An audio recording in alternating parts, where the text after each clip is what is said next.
Hello guys and welcome back to the channel, where today guys I'll be showing you how to reset progress in Vita Mahjong. So guys, the first thing that you of course need to do is go to the Google Play Store or the App Store and download the game itself.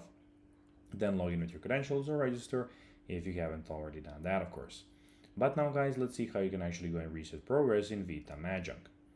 So if you want to start over from level 1 in Vita Mahjong, there isn't a dedicated restart progress button inside the game settings. The only in-game restart option restarts the current puzzle if it doesn't erase your overall game progress.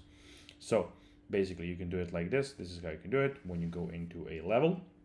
And now you start playing the level, and as you can see, you clicked on all of these bad, of course, moves, and now it is getting you to restart. So you can revive. Sorry, you can revive for, of course, some of the in currency, as you can see, -4 to revive, and we can restart, which you can do, and now the table has been restarted, as you can see. So that's how you can actually go and restart progress in a game itself, but you cannot do it through the whole game. You just need to go and make another account. So guys, that will be everything for this video. I hope you found this video informative and entertaining, guys. If you did, don't forget to like this video, share it, subscribe to the channel, and put the notifications on, as guys, this really helps us grow our channel. So that will be everything for this video. I hope you enjoyed it, and guys, as always, I'll be seeing you in the next video on this YouTube channel. Until then, as always, until next time, as always, bye guys.